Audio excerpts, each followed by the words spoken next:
The following program was provided by an independent producer solely responsible for its content. The opinions expressed do not necessarily represent the views of this station, its staff, board of directors, or underwriters.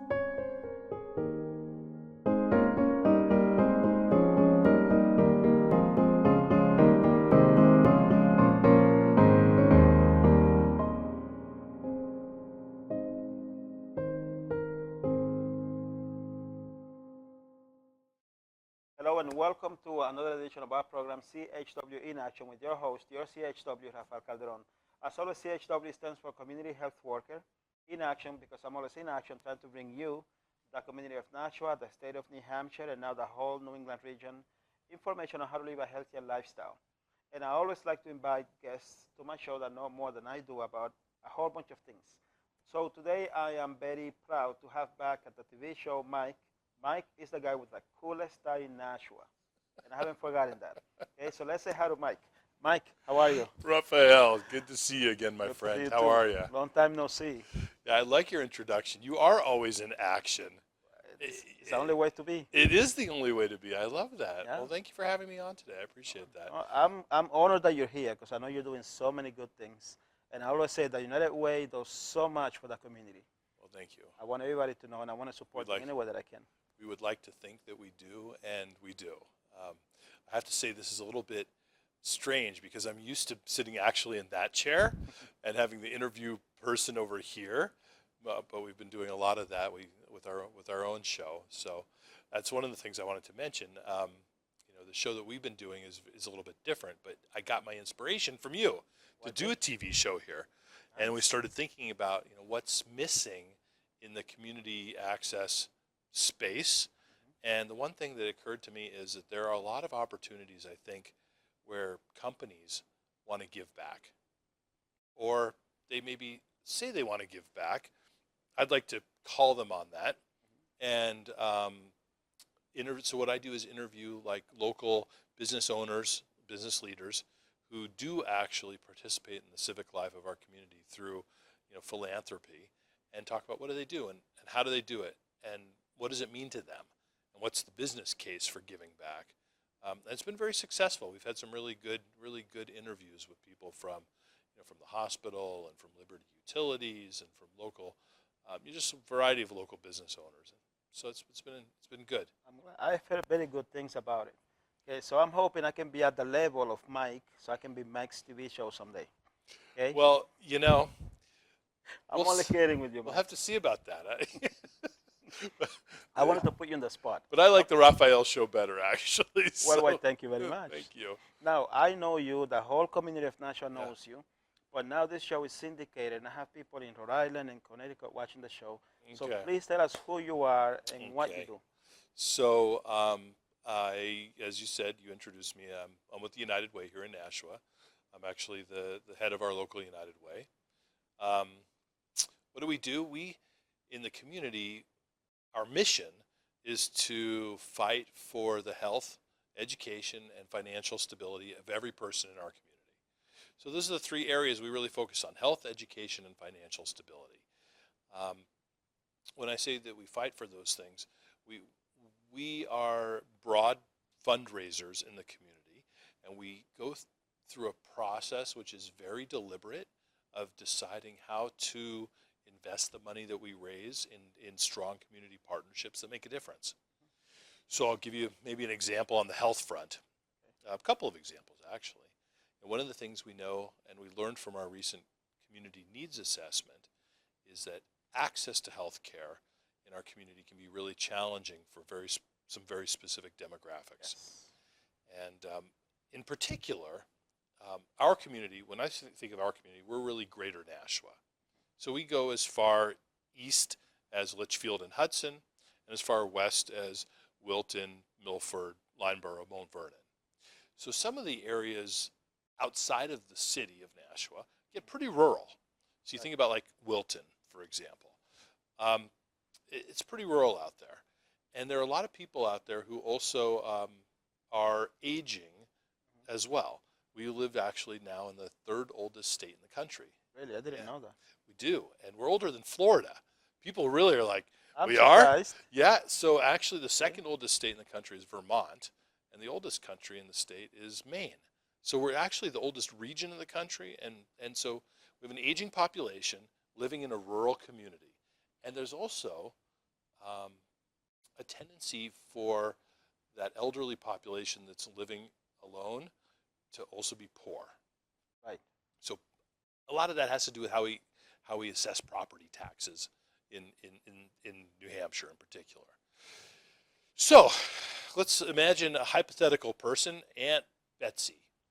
Okay. Aunt Betsy is living in the home that she's always owned in Wilton, New Hampshire. Her kids have left home. She's a widow. Her husband passed away maybe a couple of years ago. And she needs to get to the doctor to get a checkup. How does she get to the doctor? Question. Well, so she doesn't have money. She can't take a car. She doesn't have a car. She can't drive. The hospital's a long ways away.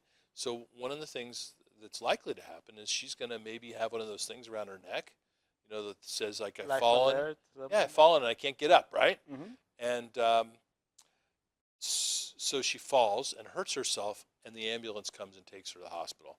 And nobody's going to think that is good that's not proactive medicine. That's not the way you approach health care. So when we did the needs assessment, this actually came out as a very real scenario in our community. The data actually bears that out. So when we look at partnerships, we were approached by St. Joseph's Hospital. And Dr. Bowler at the hospital told us about a project that they're working on to put into the community a mobile health clinic, a van that is fully staffed with a doctor and a dentist and somebody who's a substance use counselor, somebody who's a mental health counselor, and the van will make it its business to go throughout the region and give people access to health care who can't get to the doctor otherwise. So Aunt Betsy, she now has the ability to get to the doctor without having to go to the doctor. And so that's the type of thing we do at United Way when we try to approach a problem. We look at what's the data tell us needs to get done, and then where are the partnerships we can invest in to make a difference. Are you doing anything for the aging Hispanic or Latino population? Because I come in these classes that I teach. We haven't seen each other in a while, but I teach these healthy classes now. Of course. And I come across a lot of these seniors. They don't speak the language. They are poor or low income. They depend on their children who have to work all day. Right, of course. So they only see a doctor when they have an emergency. And I'm trying to find a way to connect them to the healthcare system, but I'm a small tomato or small potato. Small tomato, small potato. You say tomato, I say tomato. That's a really good question. As a general rule, we don't target specific demographics in the community. And what I mean is, you started out by saying the Hispanic community. And as a general rule, we really don't think that way. What we think about is more sort of neutral, like the whole overall community. So if you talk about the aging population, it's the same problem for somebody who's aging, whether they're Hispanic, Chinese, Anglo-American. Doesn't really matter if they're aging and need access to healthcare, access to food, access to nutrition, access to social supports. It's the same problem. So we do support, for example, we're one of the main supporters of Meals on Wheels in our community.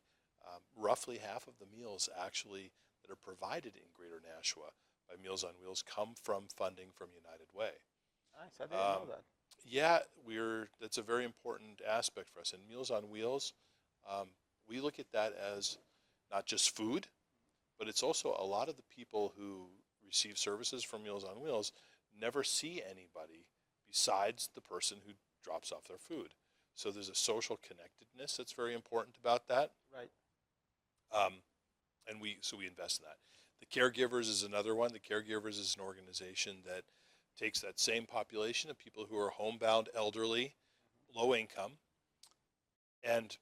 but in their case, these are people who still can cook and still want to cook. So they actually will help to bring them groceries off of a list of the things that they want to get, and then the caregivers will bring that to them, drop it off, have a social visit, a safety check, make sure they're okay, and help them with the nutrition. Okay. We also support the Greater Nashua Dental Connection is another one of our nonprofits that gives people who are low income access to dental care. Very difficult to get good quality dental care for children and adults, Right. if you're poor. So those are the things that we do. We don't really think about it, like you said, in terms of gender, race, or specific demographic. We think more broad-based. Okay. Makes sense. And so, all of those are programs that have to support everybody, and that's the way we kind of look at it. Okay. Well, excellent. See, so now I know, but now the audience has a Yeah. bigger picture of what the United Way does. So that's excellent. But So, you are a master of raise funding. You always have some fundraising event going on. well, fundraising is important to us. Okay. We are unapologetic fundraisers. I think fundraising is really very important, and the mission that we have is important enough in the community that I'm always comfortable. I'm never uncomfortable asking somebody to support that mission. If they say no, that's fine, but you never get to know if you don't ask. Cool. So one of the things that's for us a challenge is we try to be very, how shall we say, aware of the fundraising that our nonprofit partners do and how they approach fundraising, and we don't want to step on their toes. Okay. So, all of the nonprofit partners that we work with do things like golf tournaments and 5K road races and annual dinner galas and silent auctions and online auctions. Those are very popular kinds of fundraising tools that almost every single nonprofit partner that we have does those things. So one thing you're going to hear from us, and I'm always going to say this, is we're not going to do that. Okay. We're not going to do that, because if we do that, the second I put on a golf tournament, it's going to take away from the golf tournament that the Boys and Girls Club is doing. Right. The second we do an annual gala, it's going to take away from the annual gala that the Girls Inc. is doing. We just can't do that and be good partners in the community. Mm-hmm. So that leaves us having to be creative, right? So how do we get money coming in the pipeline and not do those things? One of the things that we're doing for the first time this year is we're doing a little event. It's actually this week, called Over the Edge. Live United Over the Edge. Tell me about that. Well, Live United Over the Edge is actually a company that we've partnered with. They work with nonprofits all across North America to bring to a community a fundraiser based on rappelling off of a building. Some of the people who I'm working with call it like jumping off the building. Nobody's jumping off the building, but what we've done is we partnered with Over the Edge, and we've partnered with 10 of our nonprofit partners to put together a fundraising group of people who are going to rappel off of the Brady Sullivan Tower in Manchester, okay, the one at 1000 Elm Street. It's actually the second tallest building in the state. Right. It's 300 feet, 24 stories.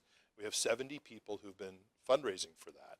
And they come from 10 different nonprofits, not just United Way, wow, but they also come from, like the Adult Learning Center has a team of rappellers. The Youth Council has a team of rappellers. So we put together 10 different teams. What's unique about this event, besides the fact that they're rappelling off of a building, which is unique in and of itself, what's truly unique about the event is the collaborative nature of this. Everybody does their own fundraiser all the time, and a lot of times they compete for resources. But I've never heard of any kind of an organization effort like this where everybody comes together to do something collaboratively, but also raise money for themselves. So how exactly is that going to work? Well, so so let's say hypothetically, you were on the Adult Learning Center's team and you were rappelling for them. You would raise money. You would ask your fans, your friends, your family, your colleagues to contribute to support Rafael in his efforts to rappel off the building. The money that comes into Rafael's account ends up coming to United Way and then getting paid out to the Adult Learning Center. I get it. So we're actually treating that as a pass-through of that donation. So even though we're putting the event together, the money's actually funneling back through to our nonprofit partners. That's an awesome idea.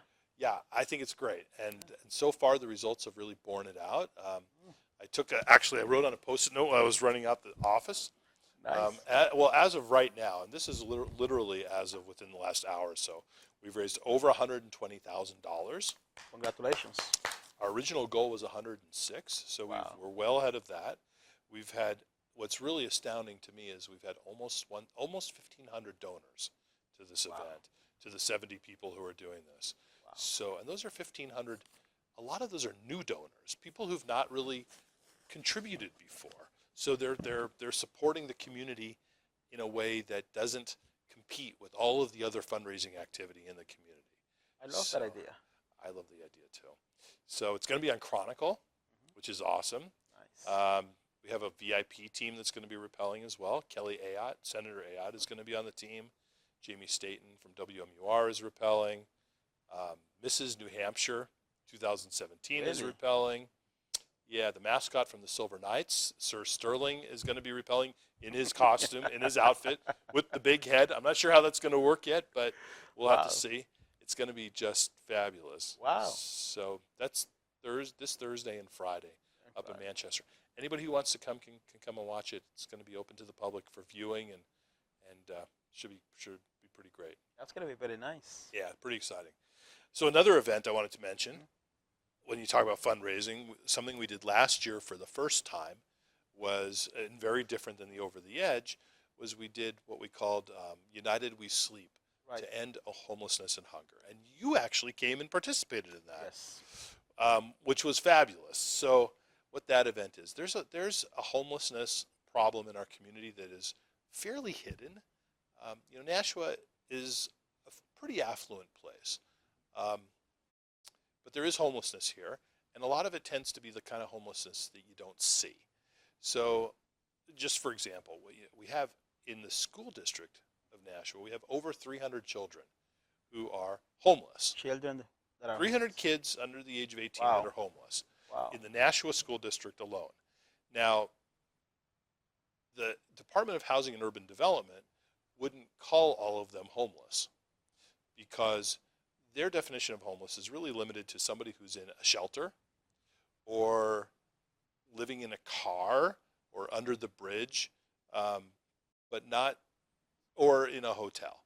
But they don't count people who are couch surfing, which is probably the number one form of homelessness for youth, is sleeping on a friend's, maybe their parents lost their home and the kid goes to sleep at his friend's house.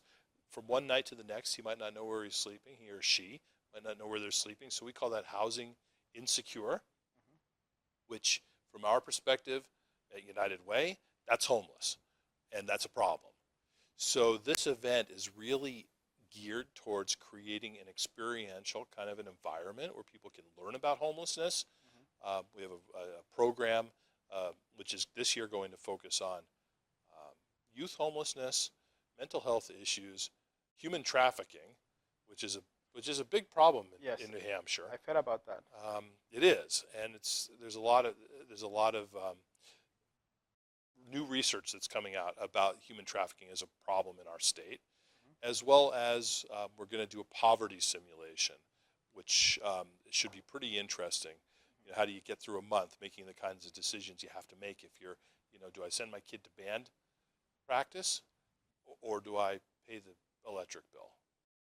Things that tug at your heartstrings a little bit, because every parent wants the best for their kids, but how do you trade those things off? So that's a fundraiser also. People do raise money.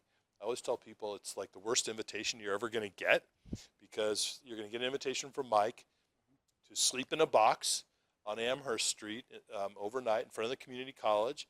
Maybe like last year, a little rain. I think that would be awesome. It was great. It was very cold last year. It was very cold, I know. And people raised money to participate. Last year we had 70 people raising money, and we raised about $70,000. And all of that money comes into our community chest, which is our general fund that supports the work of all the nonprofits we partner with. And all of those nonprofits really work at breaking the cycle of poverty. So it fits very well together. So that's September 22nd and 23rd. 22nd. Fourth Friday and Saturday. And September. And there's information on our Facebook page and on our website, unitedwaynashua.org, about that. We would love for as many people as possible to participate. I've been mentioning that to all the people that I know. Oh, thank you. And it's very important. Yeah. And you know what I liked about last year is that when it started raining, right, you would think that people would want to go home because it's wet and stuff. Yeah. We actually started talking about, well, if we were actually homeless, That's right. we wouldn't have a choice to go home. That's exactly right. So sleeping on a wet box, on a cold ground, Yeah. it was, for me, I had done stuff like that before, but Yeah. for people that I was around with that had not done it before, it was an eye opener. Yeah, I had a lot of, like, my board of directors participated. At least half of my board was there. And that's also, generally speaking, a group that doesn't think about this, work in this every day, day in and day out. So it gives people time to reflect. And one of my board members the next morning said, for him, the big aha moment was thinking about, I'm a little tired, I'm a little disheveled, I had to sleep all night with one eye open. What would it be like if I had to do that every single night, night after night after night? How would that affect my psyche, my ability to actually pull myself together, go to work or get a job, function in a social way, and how would that really take a toll on my life? So people get a lot of sort of insights. I don't think anybody walks away knowing what it's like to be homeless, I agree with you. but they do walk away with a little bit more of an insight into this problem. They don't know what it's like, but when next time they see a homeless person, they imagine what they go through. Mm-hmm. It's very hard to live a normal life. Yeah, a little empathy. Yes. So I support it 100%. I will Thank you. try my best to be there this year. Well, Okay. we got a box with your name on it, Rafael. No, I really enjoyed it, and I will if I Yeah. can. I will if I can. Absolutely. It's very good. Yeah. Now, I noticed that you brought that T-shirt. Yeah. So can we talk about it? Well, no, I'm going to give it to you. Are you going to give it to me? It's your T-shirt. Wow.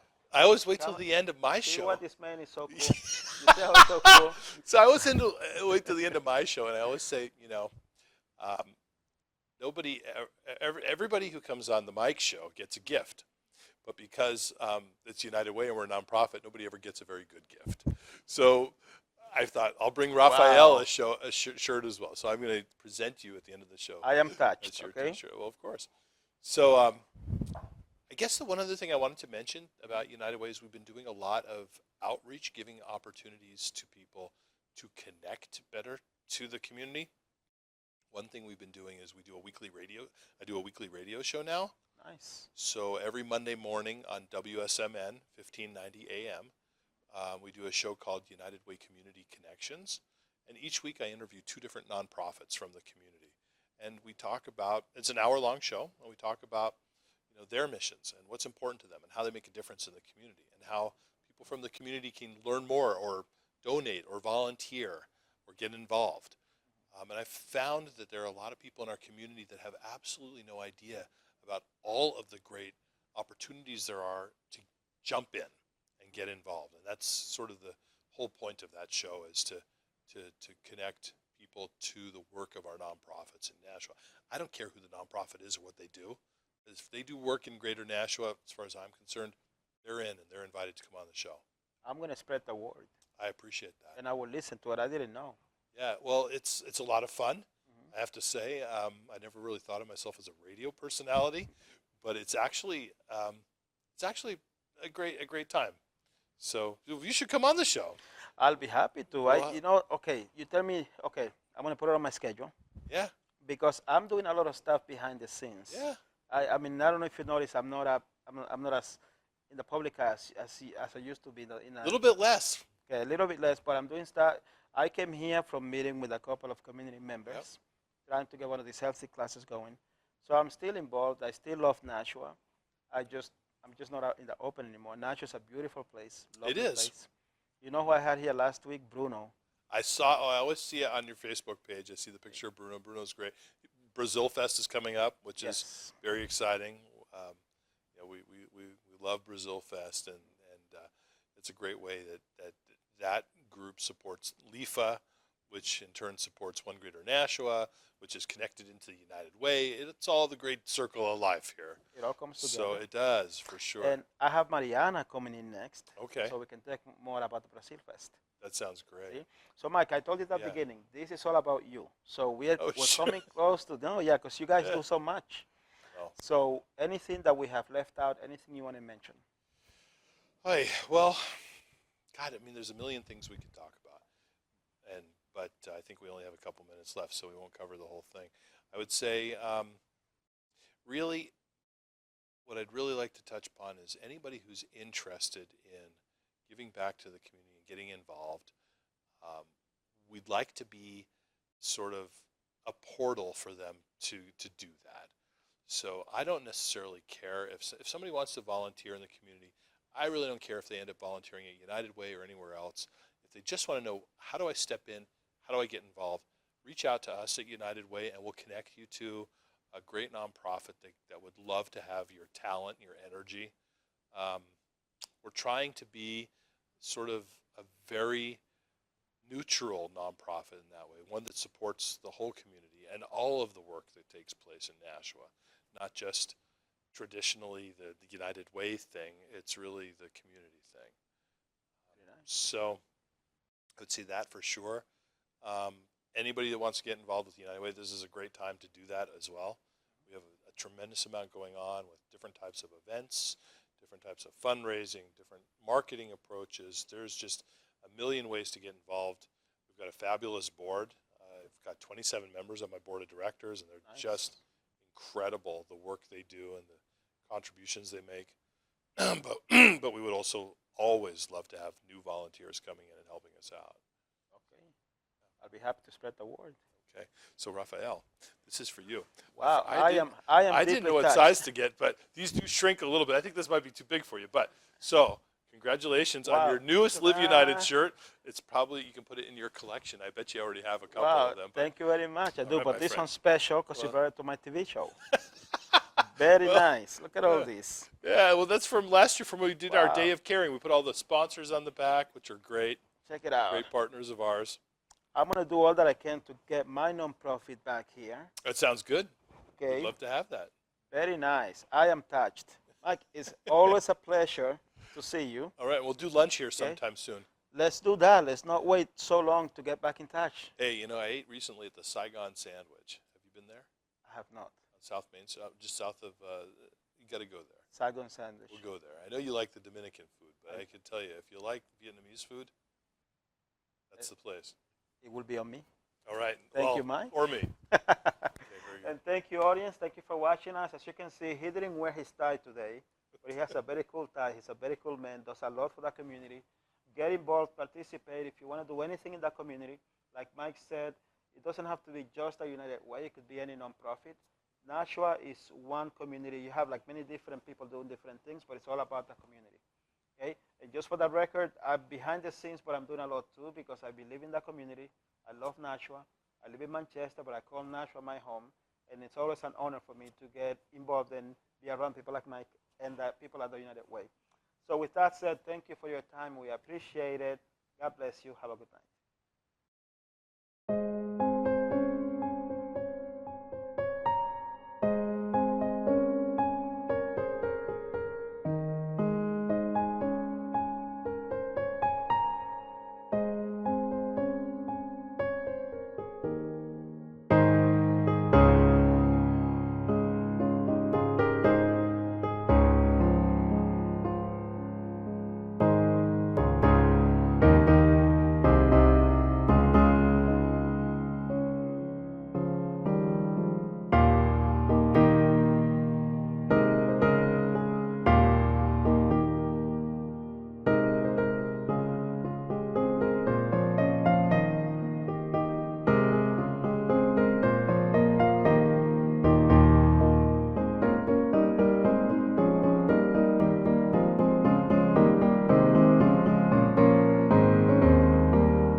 preceding program was provided by an independent producer solely responsible for its content. The opinions expressed do not necessarily represent the views of this station, its staff, board of directors, or underwriters.